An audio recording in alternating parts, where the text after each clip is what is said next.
प्रधानमंत्री नरेंद्र मोदी ने ऑपरेशन सिंदूर से उसका बदला लिया है। प्रधानमंत्री मोदी ने जो कहा था उसे पूरा करके दिखाया है। 23 अप्रैल को प्रधानमंत्री ने आतंकियों को मिट्टी में मिला देने की बात कही थी। आप याद करें उनका बयान। आतंकियों के आकाओं का सर्वनाश करने की शपथ ली थी उन्होंने। नरेंद्र मोदी की आर्मी ने, इस देश की आर्मी ने, भारत की फौज ने वो कर दिखाया। मिट्टी में मिलाना किसे कहते हैं वो इन 3 तस्वीरों से आप देखें। जैश ए मोहम्मद के चीफ अजहर मसूद का ये ठिकाना बहावलपुर, जैश ए मोहम्मद का हेडक्वार्टर, इसकी 3 तस्वीरें आपके सामने हैं। चमचमाता हुआ सा हमले के पहले का ये पूरा इमारत, इसका ढांचा, इसके अंदर की शान और शौकत आप देखिए। लेकिन हमले के वक्त क्या हुआ, आधी रात को क्या हुआ, किस तरह से बॉम्बार्डिंग हुई, कैसे आग के शोले उठे, कैसे धुएं का गुबार उठा और पाकिस्तानियों के चेहरे पर दहशत और खौफ का वो मंजर। रात 1:05 पर भारतीय सेना ने स्ट्राइक की और 25 मिनट के अंदर अंदर 21 ठिकानों को मिट्टी में मिला दिया। अजहर मसूद का पूरा कैंप तबाह हो गया है। बंकर में छिपे आतंकियों का सर्वनाश किया गया है। इनमें आतंकी सरगना अजहर मसूद की फैमिली के 14 लोग भी शामिल हैं। इसी तस्वीर की बात कर रहे थे हम भारत की ताकत की बात कर रहे हैं। हम ये पाकिस्तानियों की तरह नहीं हैं, ना वहां के नेताओं की तरह या फिर वहां के आतंकियों की तरह जो मुंह जुबानी फायरिंग करना जानते हैं। हमारी गोलियों में वो ताकत है, हमारे फौज के तोपों में वो ताकत है और हमारे डिप्लोमेटिक चैनल्स में वो ताकत है, हमारे डिप्लोमेट्स में वो ताकत है कि हम अटैक करते हैं, बताकर करते हैं और पूरी दुनिया को ये दिखाकर करते हैं कि हाँ, हम सीना ठोक कर जा रहे हैं, पाकिस्तान में आतंकियों को ठोक कर आएंगे। और केवल आतंकी सरगना अजहर मसूद का ठिकाना ही मिट्टी में नहीं मिला, बल्कि लश्कर चीफ हाफिज सईद के टेरर कैंप को भी इंडियन आर्मी ने मिट्टी में मिला दिया। 22 अप्रैल को पहलगाम में लश्कर के आतंकियों ने धर्म पूछकर, याद करें, एक से पूछा था ना, अपना धर्म बताओ, हिंदू हो, मुसलमान हो, कलमा पढ़कर बताओ।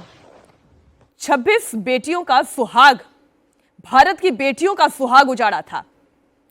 अब ऑपरेशन सिंदूर हो चुका है, बदला लिया गया है और भरपूर लिया गया है और आगे भी लेते रहेंगे।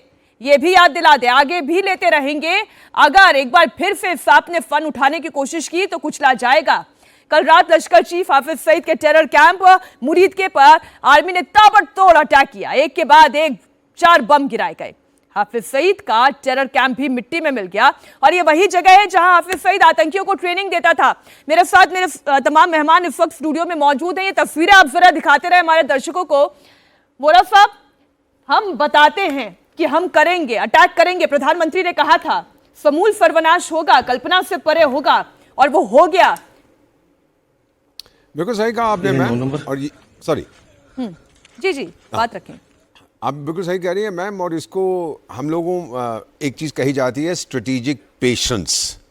स्ट्रेटेजिक पेशेंस का मतलब होता है कि आप रुक जाते हैं, हल्के हल्के आप देखते हैं क्या हो रहा है, उसके बाद आप हमला करते हैं। और स्ट्रेटेजिक डिसेप्शन, एक बहुत जल्दी से बता देता हूं मैम, आप तो महाभारत से पूरी तरह से वाकिफ़ हैं। आपको मालूम है कि अर्जुन फिर कसम खाता है कि अगले दिन का सूरज डूबने से पहले वो जयद्रथ को मार देगा जिसने अभिमन्यु का वध किया, का कत्ल किया होता है। जंग होती है, सूरज डूबने वाला होता है मैम, और सब लोग पीछे देखते हैं कि अर्जुन हार गया, अब अपने आप को मार देगा। भगवान श्री कृष्ण कहते हैं ये स्ट्रेटेजिक डिसेप्शन है, मैंने अंधेरा किया, अब कर जो तूने करना है।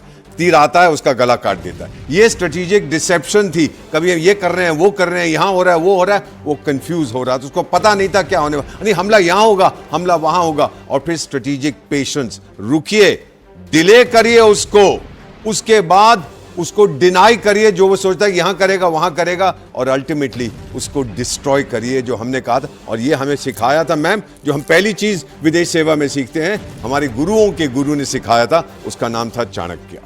बिल्कुल ठीक आपने कहा। इंडियन आर्मी ने केवल बहावलपुर और मुरीद के में ही टेरर कैंप को तबाह नहीं किया, बल्कि 9 अलग अलग जगहों पर 21 टेरर कैंप को मिट्टी में मिला दिया है। कल रात 1:05 से लेकर रात 1:30 बजे तक, यानी कि पूरे 25 मिनट में 24 मिसाइल दागे गए, जिससे पाकिस्तान के टेरर कैंप ध्वस्त हो गए, वो मिट्टी में मिल गए। भारत ने पहलगाम अटैक का बदला तो ले लिया है। ऑपरेशन सिंदूर से उन 26 बेटियों को इंसाफ भी दिया गया है। लेकिन अब सवाल यह है कि आगे क्या होगा? क्या मामला यहीं पर रुक जाएगा? क्या भारत और पाकिस्तान के बीच में कन्वेंशनल वॉर हम देखेंगे, या फिर पाकिस्तान भारत के सामने घुटने टेक देगा, सरेंडर कर देगा?